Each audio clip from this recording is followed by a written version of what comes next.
Hello, welcome to sunny Liverpool, famous for many things, including, of course, as the home of the Beatles. And no, you're not having a fever dream. I am standing in front of a giant pink inflatable octopus. Yes, it's the show that puts the art in McCartney. Welcome to a brand new episode of Landscape Artist of the Year.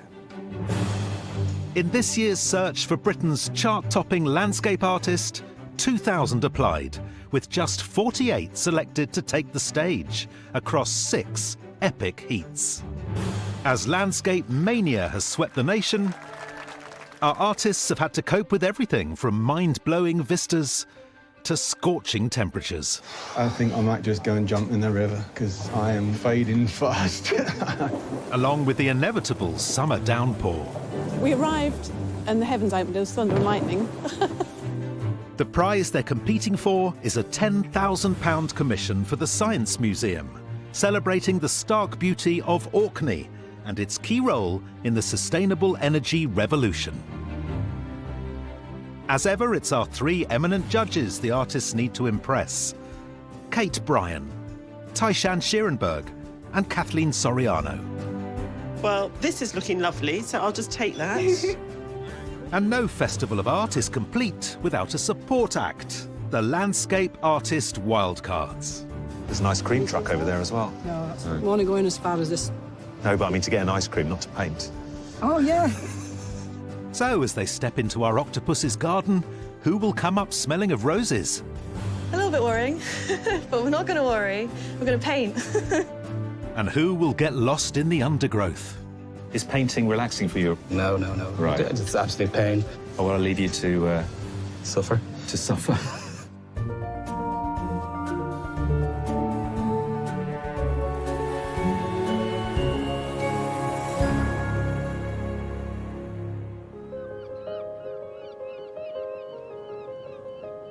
Today, 8 artists are on Merseyside. Kieran Meister, a filmmaker and painter from County Wicklow in Ireland. From Birmingham, fine art student Rakea Aftab. Monica Popham, a digital media manager from Gibraltar. Essex architectural designer Kerry Doyland. Obviously, I'm feeling nervous. I can't imagine anybody in a pod wouldn't be. At the moment, everything is just like an adrenaline haze. Also taking part, Mark Bonello, an HGV driver living in County Antrim. From Kent, impressionist Penny Behrman. London-based painter and architect Quentin Martin. And Chris Dorning, a mixed media artist from Cumbria. I love Liverpool, work here a lot. Just really eager to get cracking and see what I can produce. Our artists have all been chosen on the strength of a submission landscape, which they've brought along today to display in their pods.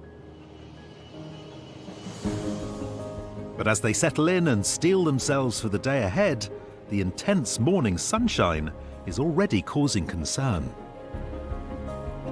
It's very, very hot and it's only like 10 o'clock. So it's just going to be a case of keeping the paint moist and stop it from drying up. The only thing I'm worried about is passing out from the heat. To tackle the light change during the day, I think you just have to commit to an early idea. I'm okay. I'm hoping that I do a painting that I like, you know.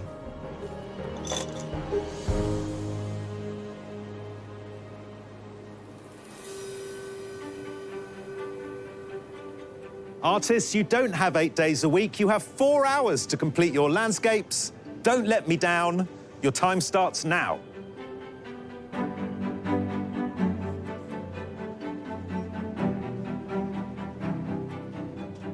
Beneath a perfect blue sky, our artists find themselves confronted by the imposing edifices of Liverpool's famous 3 Graces: the Royal Liver Building and the Cunard and Port of Liverpool buildings, which dominate the city's historic waterfront and tower over the pod positions beside the Mersey.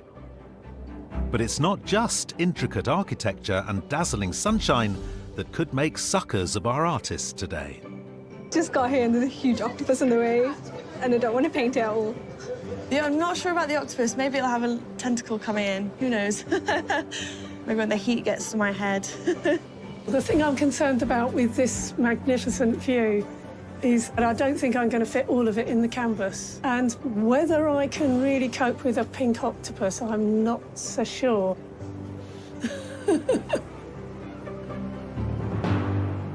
It's pink and surreal. It's very surreal. None of our artists are surreal today, are they? Well, it remains to be seen. I mean, it's going to be really interesting at the end of the day. We're going to have, like, probably two camps, like, ones that embrace the octopus, one that totally rejected. It wasn't here, it never happened. And, you know, people tend to think that urban architecture would be all very, very grey, but there's so much colour here. Yeah. As well as the octopus, but you've got the wonderful blue sky, the tones in the grey, and the shadows are doing wonderful things on the buildings. Well, I think actually probably their biggest challenge is going to be editing. Not to say I don't want a big, full picture of this spectacular view, but I just love it when an artist identifies one thing that I would never think of. I mean, who's going to just do the octopus? Do you think, what would we do if someone just did the pink and green octopus, Kate? That probably would serve us right for putting it there. With an excited Liverpudlian crowd already gathering in the morning sun, our first artist has been inspired by the entire stretch of grandiose architecture looming over him.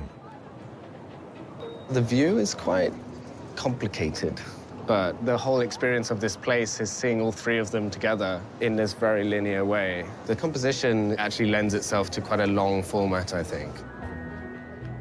Quentin Martin lives in London and has recently completed 8 years studying architecture.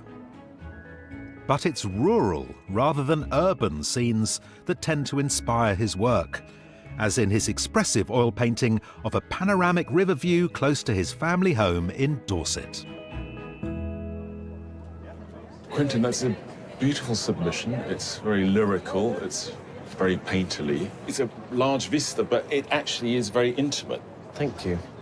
Now, we've given you these three rather sort of monstrous buildings. Yeah.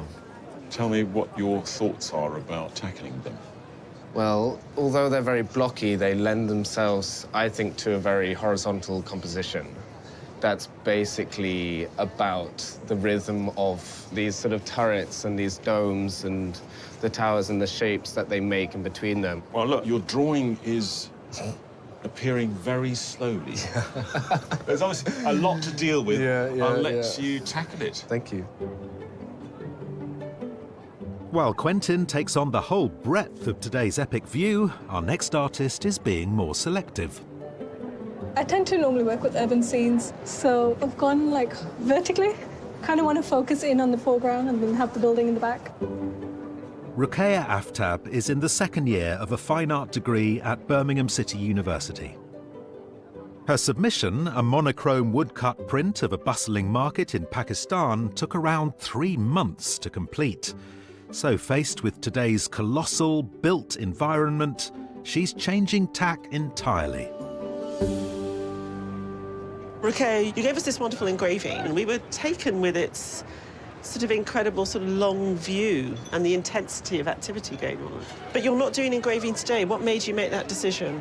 Mainly because it takes a really long time. Could do more with painting. And is painting something that you're as comfortable with as you are with engraving? Yeah, I tend to do painting a lot more. OK. And I see you've got a very, very particular crop that you've taken. Is this going to be what you're going to produce? But I can see you've got another board there. Bigger version, yeah. Well, this is looking lovely, so I'll just take that. No, there you go. Just along Liverpool's waterfront, another group of artists is getting their easels ready for a creative contest. Our 50 wonderful wildcards. This is actually my first time painting outside. I suppose anything could go wrong, really, but I'm trying to think positive.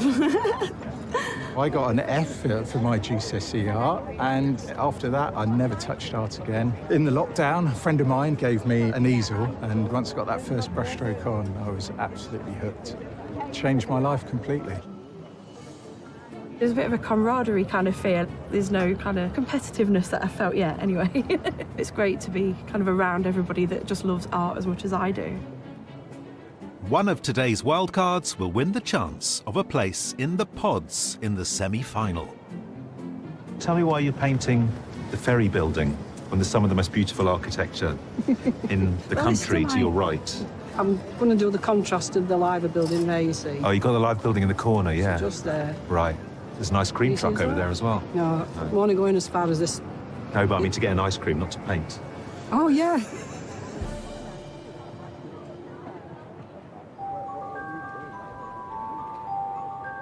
While our wildcards keep their cool, our next artist is turning up the heat with his bold and vibrant choice of colour. When I'm producing a landscape, I tend to start with a red ground. It's a nice dramatic colour to work onto. Chris Dorning is a professional mural artist. Building on a red ground with charcoal and acrylics, he creates striking, energetic paintings, as in his depiction of a tree he chanced upon while walking in woodland near his home in Cumbria. Chris, we've got a beautiful blue sky day. We've Yes. got the green of the trees, Yes. the pink of Ollie the octopus. Mhm. But you've got this incredible red ground. What is it about the red? What does that do for you? I just love how the red will come through. Okay. And I like seeing how it does that. I'm putting it in the right place, but it glows, and I like seeing a tiny little hues just pop through the gaps too. And I know from your submission that you sort of came across this incredible tree and felt that you had to paint it. Yeah. We found it sort of really impressive and striking. Thank you. You are quite playful with the colours that you use in it as well. Yeah. I mean, it made me think a little bit about David Hockney. You know, today we've told you what you've got to paint. I Yeah. mean, how does it feel when someone has made that choice for you? It's always tricky. It's a little bit school, isn't it? You've got to do that. But no one needs to be happy but me. And the three judges. Just And, saying. and you guys, yeah, sorry.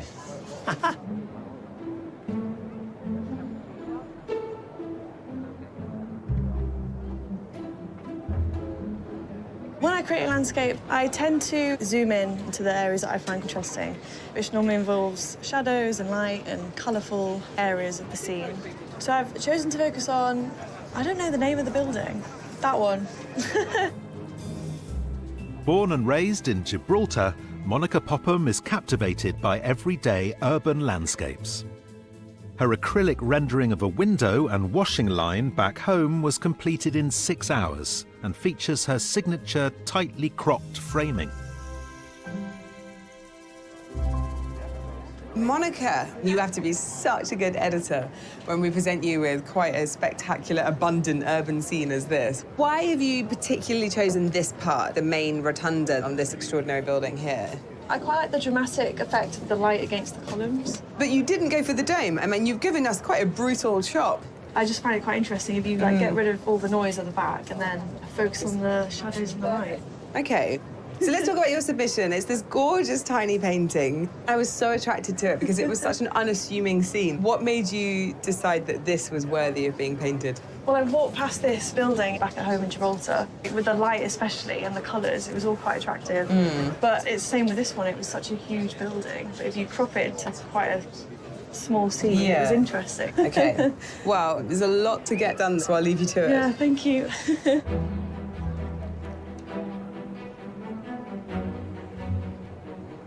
With an hour in Liverpool already gone, it's our artists' last chance to set their compositions. At the moment, I'm maybe thinking that my perspective might be a tiny bit flat. That's why I've introduced the big tail end of the museum. It's got all these angles that will hopefully lead the eye down the road. Definitely worried about the composition. Background, I'm quite solid on the building, but the foreground, I feel it could change completely. It's still 50-50 about the octopus.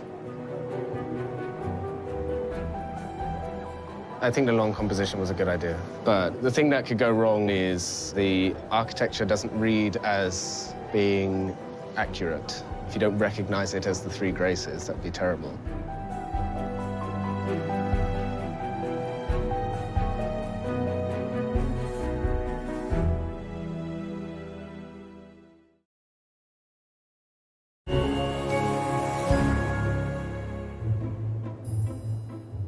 On Liverpool's waterfront, our artists are taking on the municipal grandeur of the city's famous Three Graces, along with a giant octopus thrown in for good measure. But refusing to be distracted by the pink inflatable or its growing fan club, our next competitor is seeking inspiration elsewhere. Usually I would find a niche that's quite interesting, so I kind of like this juxtaposition between the modern building here and the older building on the left. So, yeah, it's all good. HGV driver Mark Bonello previously took part in Landscape Artist of the Year at Compton Verney in Warwickshire. Drawn to overlooked urban scenes, his submission is a view from his lorry while stuck in a traffic jam in Birkenhead, just a stone's throw from today's pods. Mark, lovely submission. It's light, it's very evocative, but it's also a view that one wouldn't really normally see. It's sort of just the edge of a motorway. Yeah, that's exactly right. It's something that you would just pass by, and I'm intrigued by the things that you would just pass by. Now, today we're stuck in front Nice. of 3 colossal buildings. Yeah, so it's about narrowing it down to a focal point that sort of really interested me, and then I kind of saw this view here where you've got the juxtaposition between the modern and the old. Oh, yeah. Now, you've done a little sketch. Yeah. So you've worked out your composition. I mean, the sketch looks very promising, so I'll let you crack on. Thank you.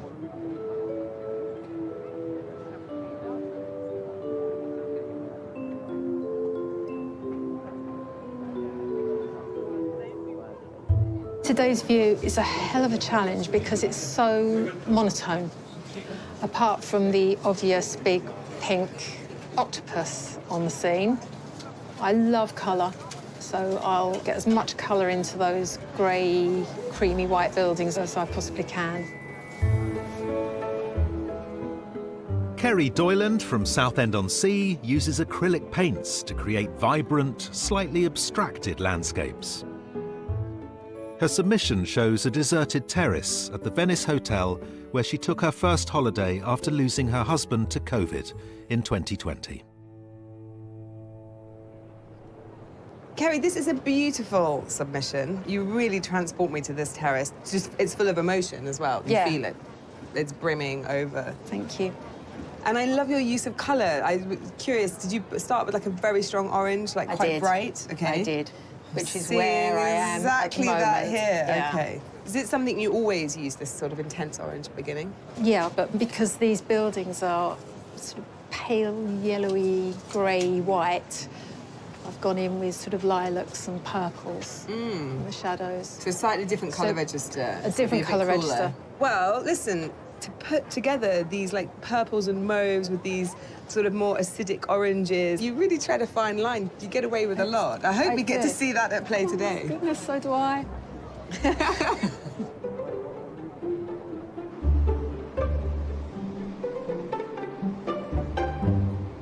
Help, it's hot. Hey. The Beatles are from Liverpool, did you know that? No, I didn't. Yeah, they're from here. But we are here on this iconic place. Yeah. The Mersey behind us. Yeah.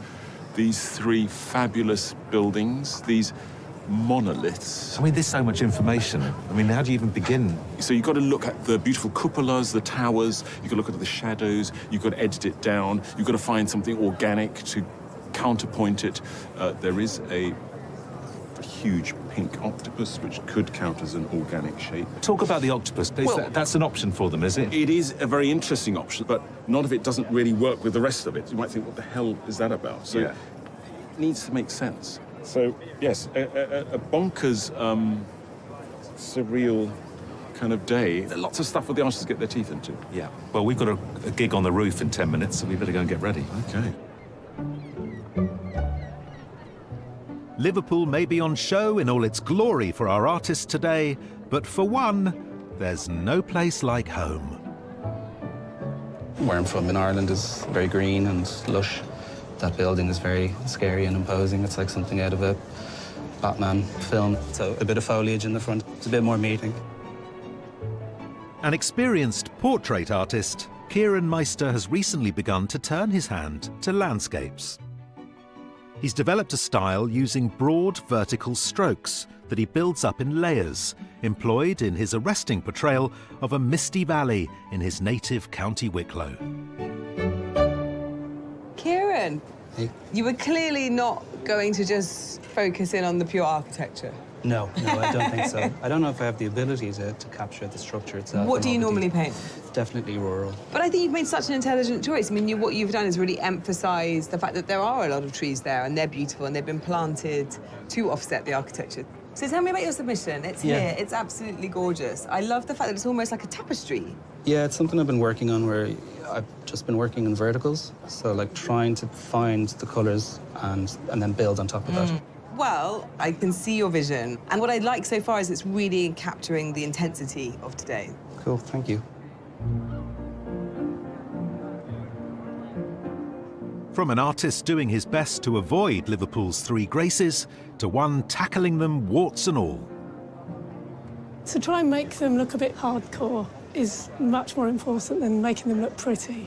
I'm thinking about the history of the place and the mood, not just the bricks and mortar. Impressionist Penny Behrman specialises in atmospheric textural landscapes, built up in thick layers of oils with a brush and palette knife, as seen in her submission of Marshland near her hometown of Deal in Kent. Morning, Penny. Good morning. What made you decide to include all three of the wonderful buildings that we have here? It all looks really heavy, and I really want to get something in about Liverpool's past and the colonial history element. It's quite a loaded history here It in is Liverpool. very loaded. But here you've got something that's very sort of light and joyful. I'm trying to be cheerful at the beginning because it won't last. So one of the things we really loved about your submission was that sort of broadness and openness. You've got that very dramatic cloudscape that you caught. I mean, what's giving you the drama here today? I think city architecture seems to be about grandeur and showing off, making people feel quite small down here. Yeah. So the drama is in the weight of it, I think. Well, it's got a lovely tension to it already, so you're on the right lines, Penny. Hopefully. Yeah. Along the waterfront, our wildcards, free from the confines of a pod, are revelling in the full 360-degree view. So I've chosen to paint the view overlooking where the ferry is collecting people. Earlier today, actually, there was a beautiful kind of reflection coming down from this long, like, turrety thing, if you like. I've painted the view of the dock, is it? I was very close to painting the octopus, but my husband encouraged me to paint this view, so, yeah. So, Michael, you're painting the ferry terminal. Yeah. Who have you got with you, Michael? This is Jan. You're busy. What are you doing? Making dog bandanas and bow ties. Making dog bandanas and bow ties. Do you have a dog? He's a cockapoo. He's a cockapoo in a bow tie.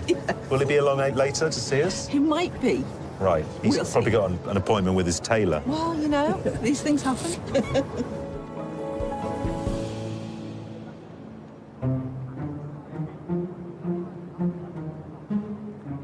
Though the Mersey heat seems to suit the gathering crowd, back at the pods, some of the artists are struggling with the soaring temperature. I could pass out, yeah.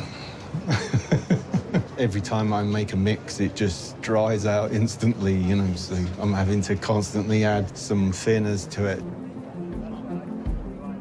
Because of the heat, everything's drying on the brush and the palette, just bone dry. Start to mix a colour, gone. I'm just letting my temperature out through the soles of my feet. As soon as I put shoes on, I feel a bit confined.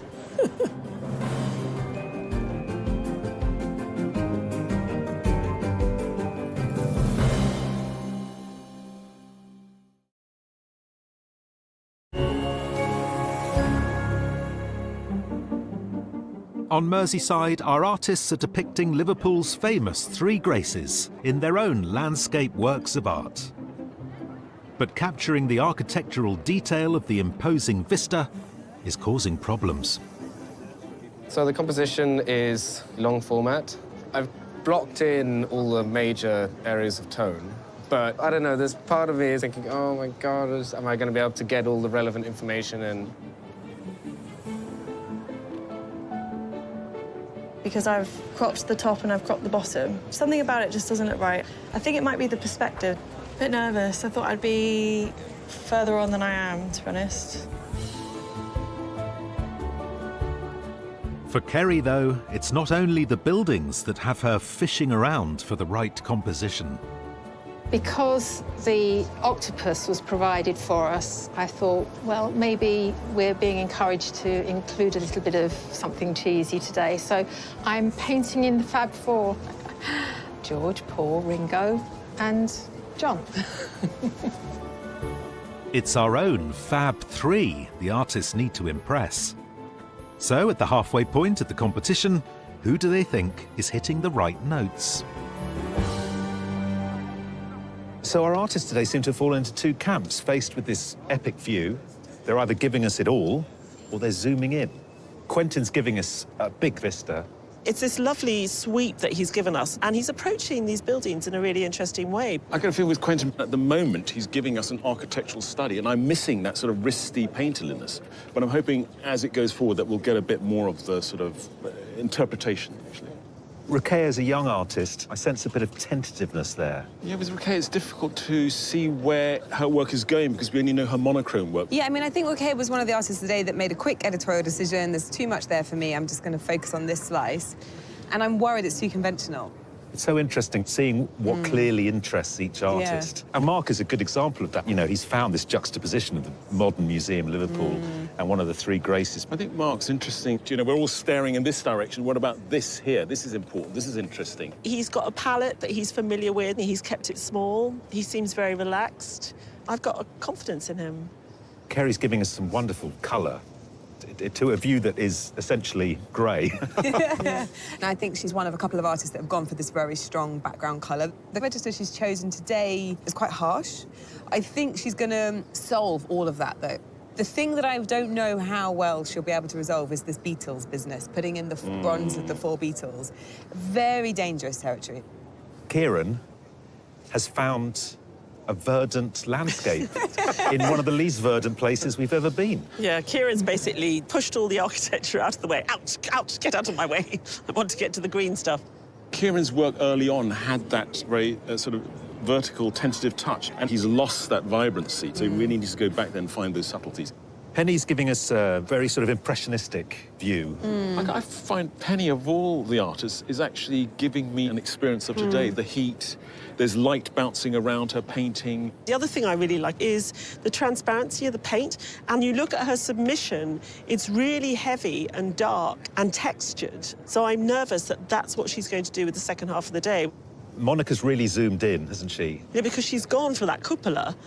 And it's wonderful in the way it's been enlarged and the level of detail. She is one of those artists who goes, OK, I want to paint about this. Where can I find it today? And that's what she's done. I don't know that it gives me a sense of Liverpool today, but it's a great bit of painting. Chris is working at a phenomenal rate. I think with Chris, what is interesting, because he's working on a red ground with black, his painting is looking like a graphic novel. And of all of them trying to paint the octopus, his makes sense. Yeah. Somehow it works within the narrative he's built up. But yeah, at the end of the painting, are we going to feel like this belongs in a book as opposed to in a gallery? Well, there we go. When we told them they were painting in Liverpool, I mean, who would have expected a neon pink octopus? That's part of the charm, isn't it? We sort of raise the bar every single time. Today, a giant inflatable octopus. Tomorrow, who knows?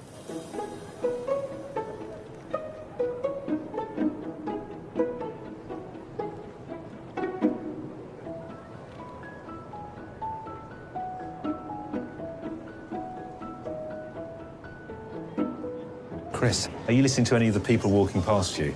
Yes, I am. I know the red is going, but someone I said 2 red, and off they went. That was a 2-word verdict. That was my ego just popped. But in Liverpool, I've done some murals where all you get is, "That's boss meat." And I'm to live with that. But if you get that from the judges, we'll see you in the semi-final.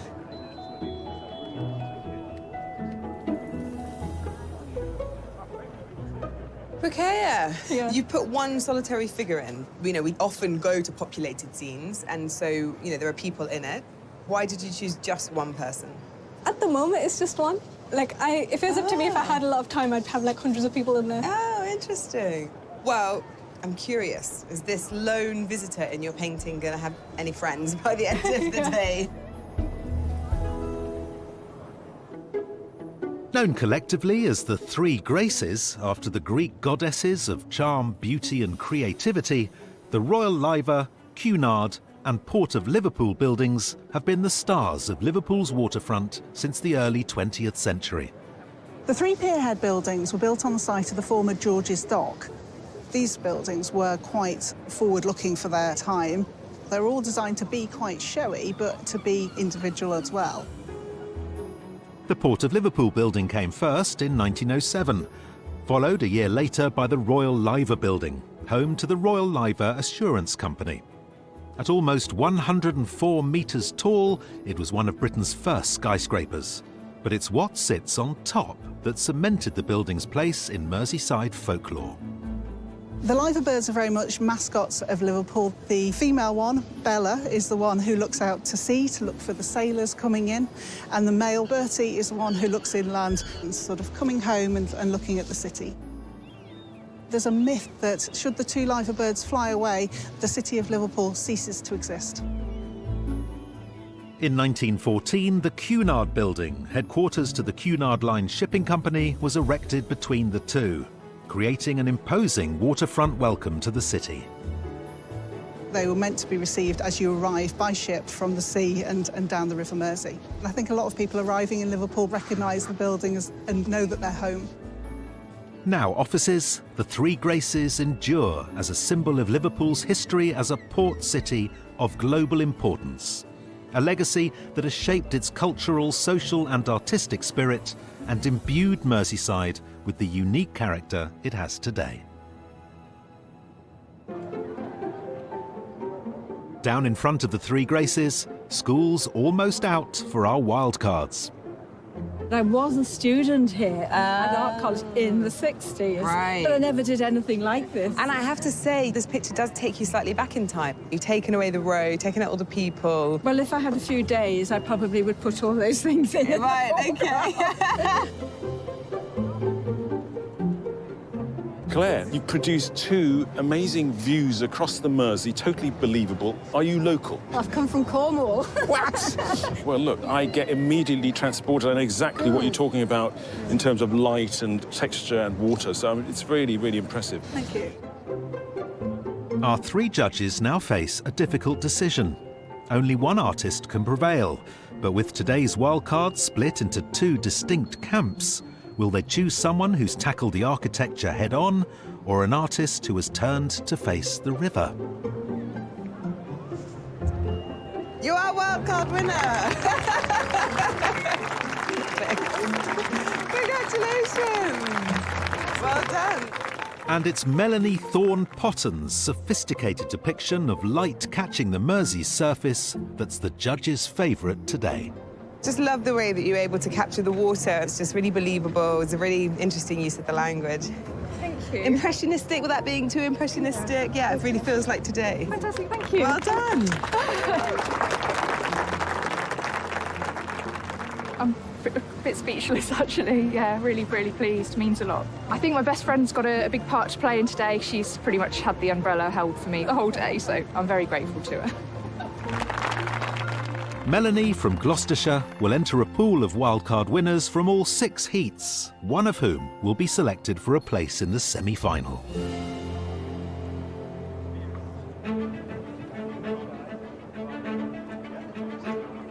Back at the pods, our artists are into their 4th and final hour. Got a nice mixture of the old and the new together. I am a fading fast. I am so hot. Yeah, I might just go and jump in the river because I am wilting.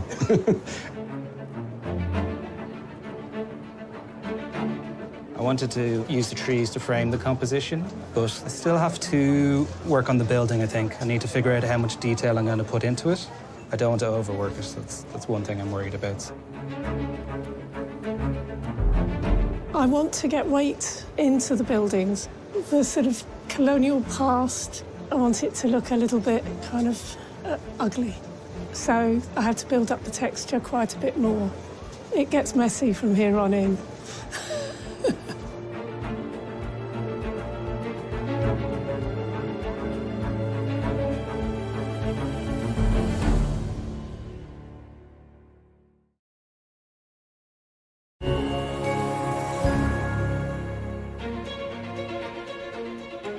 In our octopus's garden on Liverpool's waterfront, our artists are into the final stages of the day's painting.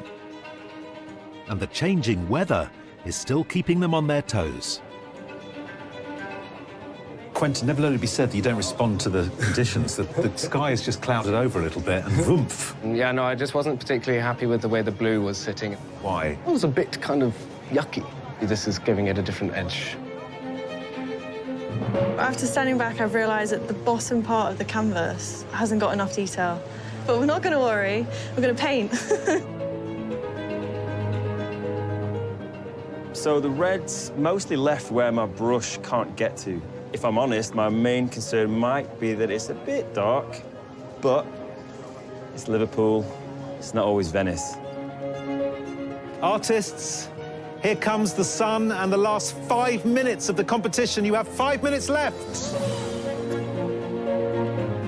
I'm just thinking about if I should include a figure or not, another one, or get rid of that one completely. But I feel like I should stop painting now. I'm putting on a lot of paint, trying to make it about something other than just what you see. I'm not sure I'm succeeding. It might be too subtle. I'm happy enough with the painting, so maybe I should just step back and let it be. Yeah, the Beatles bun for you there. I'm nearly finished. Like, literally finished.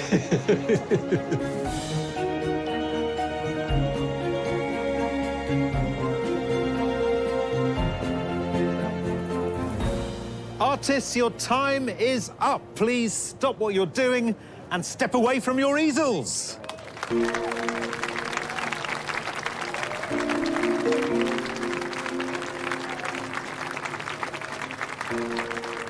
I've been really good. It was a lovely day, but I think the judges will think that I've dropped acid this morning before I started because of how colourful it is.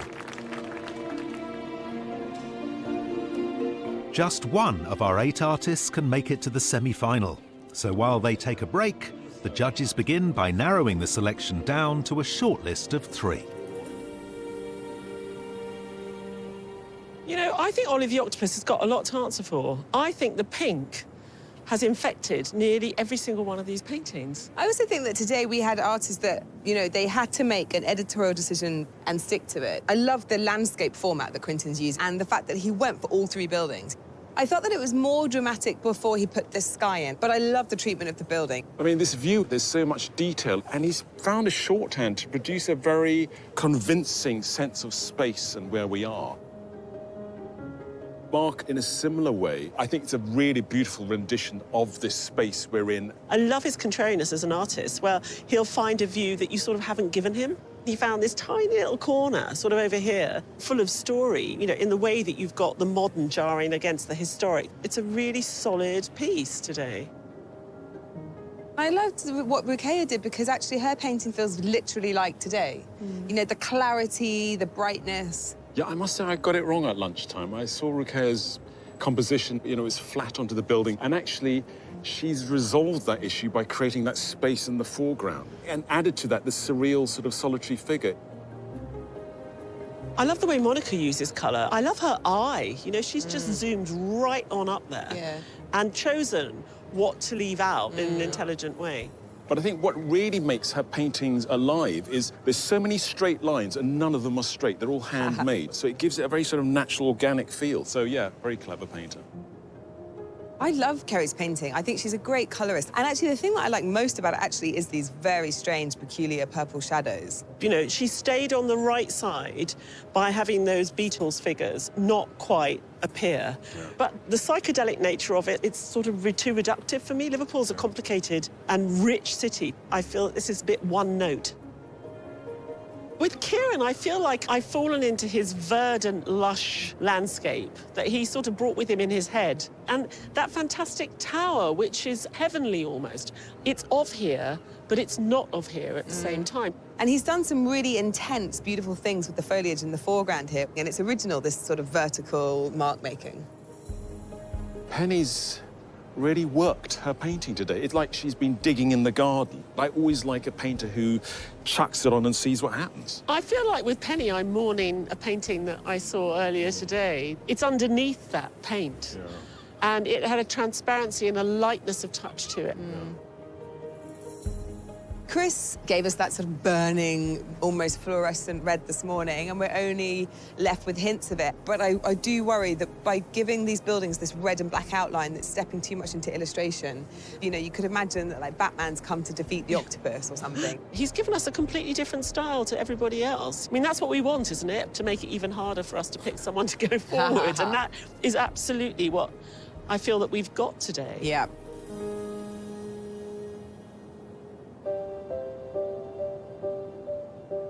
Artists, you've all been amazing today. Thank you so much. But the time has come to reveal which 3 artists the judges have chosen for their shortlist. The first artist is Quentin Martin.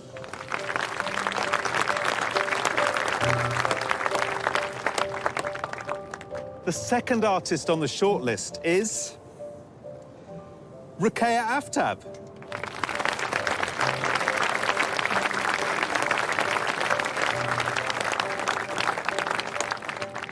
And the third artist is Monica Popham.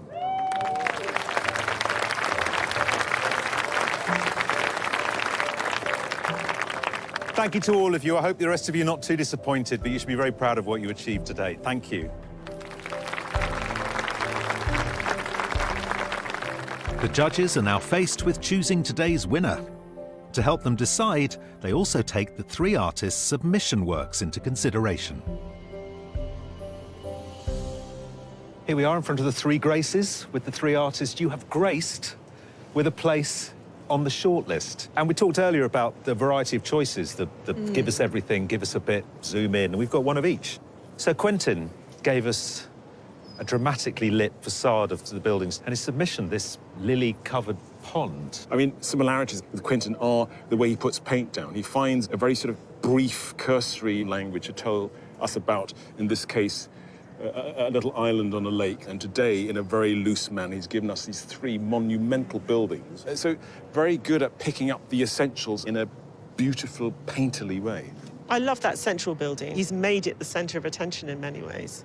Which takes some doing when there's a giant squid in the picture. It really, really does. Well, you know, with Ruqayyah, I mean, somehow it doesn't look weird. I mean, how can you do that? I think it's the colour register, isn't it? It's really cool, it's stripped back.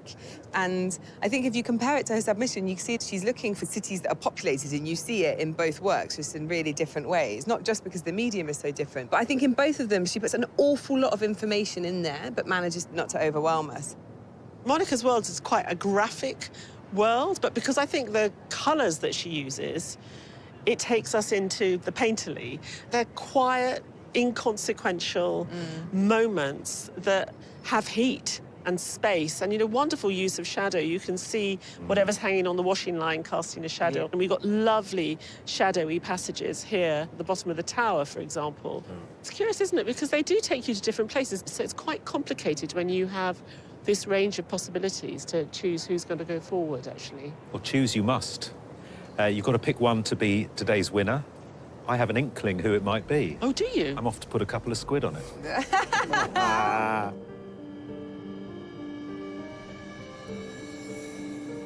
Quentin, Ruqayyah, Monica.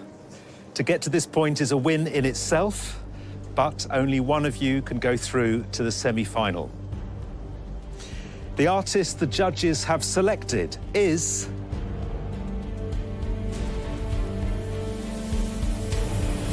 Monica Popham.